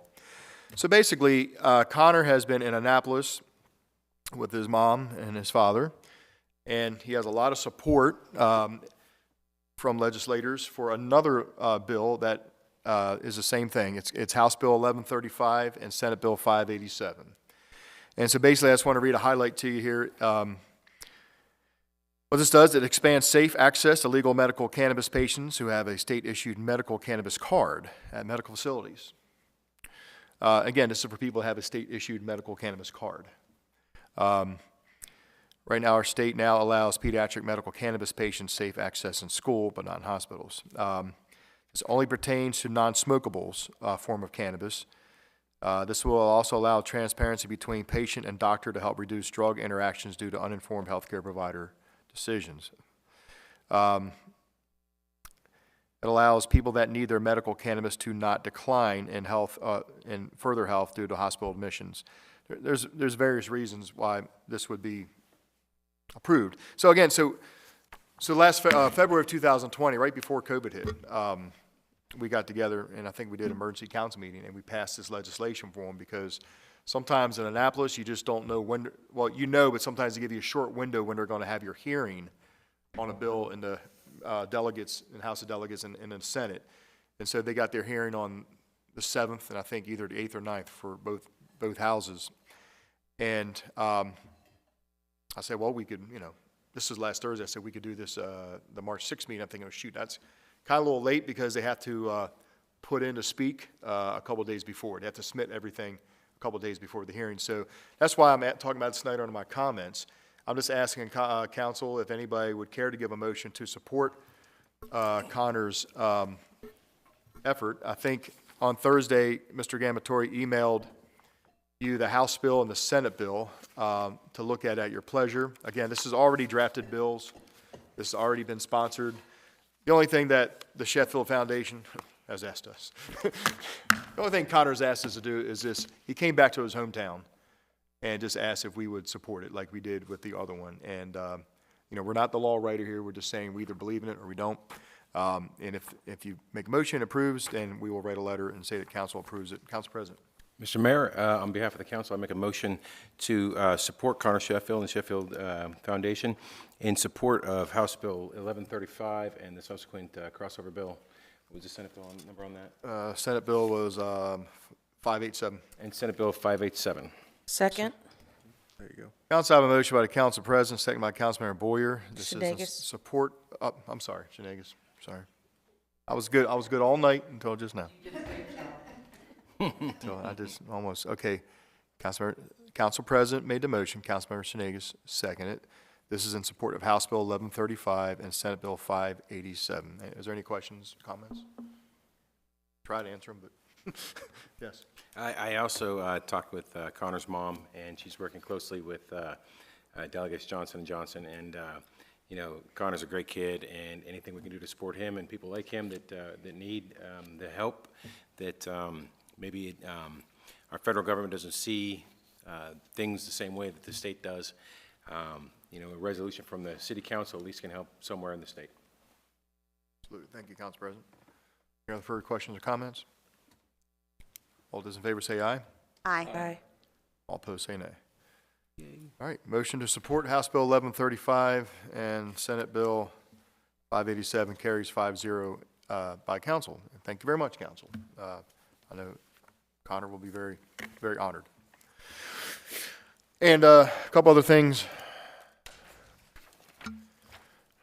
Masquerade Ball, I want to give, several council members, including myself, attended the Masquerade Ball at the Community Center. It's an annual fundraiser event for the Arts Collective. It was very well done this year. Very well attended. Everybody was in outfits and dressed up. And the food was good, and music was good, and hats off to the Arts Collective and Katie No, their new executive director, who worked hard to pull that off with other volunteers. Thank you very much to Bambi Johnson and her crew and the police department and DPW for pulling off another successful Mardi Gras parade tonight. We moved it up to 6 o'clock so the council can jump on the float and be back here to run this meeting. And so, man, what a great crowd. I mean, we really have established ourselves as Parade City, USA. I'm telling you, it's. Love a parade. I love a parade. I mean, I tell you, it was a good crowd. Chief, did you get a chance to see it before you came here? I started it, so. Oh, okay, you started. But I had the high school band behind me, and they were playing it as the Saints come on. Gotcha. So you saw the crowd. Yeah, everything. The band was good. Like I said, it was just a really good, happy crowd. So that's a great thing to do in the middle of February. But I will have to say, and this is some sad news, because the Mardi Gras parade has now taken place tonight, we're going to start our process of removing the pretty lights on the trees downtown. We always keep them up from November to Mardi Gras, but they have to come down. So don't fret, they'll come back another day. So the lights come down, and I tell you what, yep, lights come down in the city. That's all I got. I'm going to keep my comments short. There's nothing else worth talking about. Okay. We're going to go to Councilmember Robertson. Good evening, Mr. Mayor, fellow council members, city staff, ladies and gentlemen here and at home. Two quick things. Number one, this past Saturday, I did get to attend the Youth Commission Scholarship Program that was in conjunction with Hartford Community College and the Hartford County Libraries. A few families came out. HCC did a presentation on the process for FAFSA, on all of their scholarships that they offer, and then on their programs outside of college, so like their accreditation programs for HVAC, electricians, stuff like that. So very good, very informative, had lots of participants giving out all of their scholarship information, a couple of fraternities. The color school there, which they offer a 2-year fully paid HCC scholarship, so that's a very interesting one, and one that's not very well taken care of, so hopefully some folks got some use out of that this past weekend. Shout out to fellow council member Shanegas, who was there representing the Ladies Auxiliary of the American Legion for Girls State, so hopefully you were able to get some folks to take advantage of that. Also, that evening, I got to enjoy the masquerade ball. Well done, Katie No, Arts Collective, and everybody that was involved.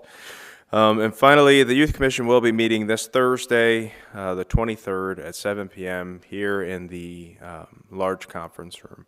So that's it, Mr. Mayor. Everybody have a healthy, happy, and safe, what is it, Lent? Is Lent coming up now? I'm not Catholic, I don't know. All right. Yeah, have a healthy and safe Lent. All right. Thank you very much, Councilmember Robertson. Good evening, Councilmember Shenanigans. Good evening, Mayor, Council, audience, here and at home. I just want to say it was a wonderful President's Day weekend. We had 3 days off, most of us. Some of us had to work.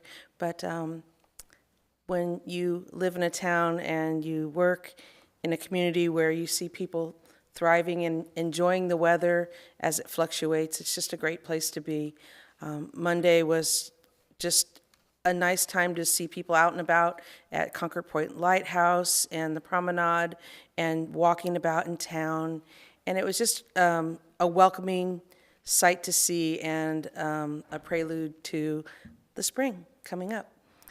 It was great to see everyone out and about tonight as well. We had a wonderful time tonight at the Mardi Gras Parade. Thank you, citizens, for coming out, and thank you to all of the community members that participated in making this event special. I wish you all a great week, and we'll see you again soon. Back to you, Mayor. Thank you, Councilmember Shenanigans. Appreciate the comments. Good evening, Councilmember Martin. Good evening, Mr. Mayor, Council President, Council staff, and those patiently waiting in the audience and those at home. First, I want to say George Cardona, member of the Ethics Commission, passed away last week. So he was a valued member. He continued to work even though he was sick up until the time he passed. So his dedication is what we come to expect of our volunteers in Havre de Grace, and George is going to be really, really missed. Thanks for everyone for the appointment of Katie No to the Tourism Advisory Board. Some things that are coming up that may be of interest to the city. There currently is a gray water study in Annapolis, or in Anne Arundel County, to allow the use of gray water in water treatment plants. However, there is now a bill in from Western Maryland in front of the legislature to allow gray water to be processed through the water treatment plant. So that could have an impact on the rest of the state. So there is a study right now in Annapolis, but there's also a bill to allow the gray water from the wastewater treatment plant to be rerun through the water treatment plant. Last week I was down, and I want to thank the mayor and the staff for their support and amendments to House Bill 556, which is the cannabis bill. One of the amendments that I was able to propose was request for funding for drug recognition experts. It's a very, very hard training. It's 16 hours of preschool, 56 hours of classroom, and 24 hours of certification process. What this program does is it allows for the detection of cannabis as well as other type of controlled dangerous substance in addition to alcohol. The nice thing about this program, though, it's not only designed for that, but it also includes medical and or psychological impairment. So these officers, when they go on any other type of call, when you're talking domestics and those type of things, they can evaluate and they can talk to people, and they're able to evaluate the impact. Is it drug-related? Is it a medical issue, or is it a psychological disorder, which would improve the input and impact of our officers on routine calls and on patrol. The other amendment that they are listening to was a cannabis detection workshop. There isn't any right now well, there is one in Montgomery County that would allow the improved ability to train police officers or law enforcement personnel. Again, it's not the same status as a drug recognition expert, but it does give officers the ability to have a bit more understanding of that. Now, to give you an idea of the impact, there's 52 drug recognition instructors. There's 189 drug recognition experts, but there's 157 municipalities. So that tells you how few and far between they are.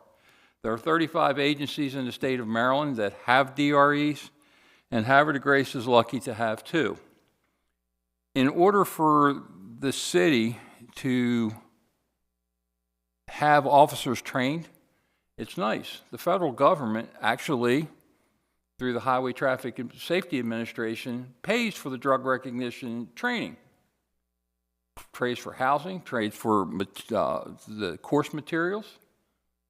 What they don't currently do is, when you can check with the chief, when her officers are sent out for this training, they have to backfill.